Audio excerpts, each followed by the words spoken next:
Every year, the demon demanded that humans offer up a young maiden as a sacrifice. If they refused, he would unleash a massacre upon them. On the night of sacrifice, the demon would reveal his true form and devour the offering alive. This year's offering, Sally, was the 99th maiden sent by humans. The demon's envoy took one look at her and sneered, saying the sacrifice was pathetic. He advised the demon to tear her apart and send the pieces back to the humans so they would bring a better one next time. But Sally wasn't having it. She boldly insisted that the demon eat her himself. As the two argued, the demon suddenly roared and ordered the envoy to leave. It was the first time he had ever met a sacrifice who asked to die willingly.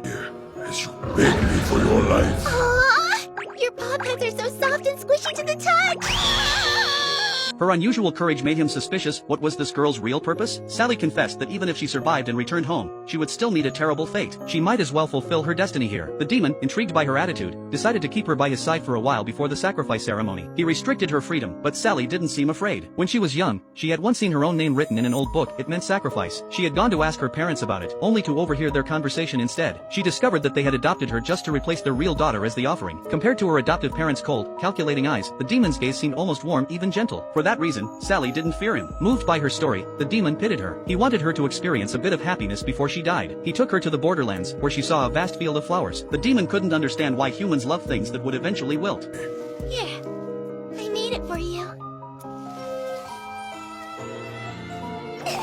What an adorable monarch! But when he looked up and saw Sally wearing a crown of blossoms, something inside him began to change. Before long, the demon even let her rest on his tail as she slept. Then came the night of the apocalypse, the night of sacrifice. The servants dressed Sally in a new gown. Excited, she smiled, and said she looked just like a bride. Escorted by the chancellor, she walked up a long staircase and was finally locked inside a chamber etched with magic runes. In the darkness, a pair of glowing eyes appeared. A lizard man threw Sally to the ground. He intended to perform the ritual himself and seize the throne afterward. He thrust his dagger at her, but a hand blocked the blade. A handsome man snatched the weapon away, forcing the lizard man to flee in terror. Sally followed after him and realized that this man, this human, was actually the Demon King. Every year on the night of the apocalypse, he took on human form and hid in the shadows, unseen by all. But this time, he hadn't fooled the clever girl before him. Sally tore a strip from her dress to bandage his wound. She told him she had overheard the chancellor explaining that the ritual was just for show. The demon never truly ate anyone. To make people believe the offering had been accepted, he would cut his own arm and let his blood flow as proof. To her, that was what made him a great king. Sally refused to leave his side. With a single glance, the demon dissolved her shackles, and they embraced tightly. The next day, the Demon King declared that he would take Sally as his bride. The court was outraged. How could our noble king marry a lowly human? They cried. None of the elders dared speak further. They all knew defying the demon's will was a death wish. The demon turned to Sally and told her he wouldn't let anyone question his decision. Cherished and adored, Sally gave him a name, Reinhardt, meaning the heart of courage in human language.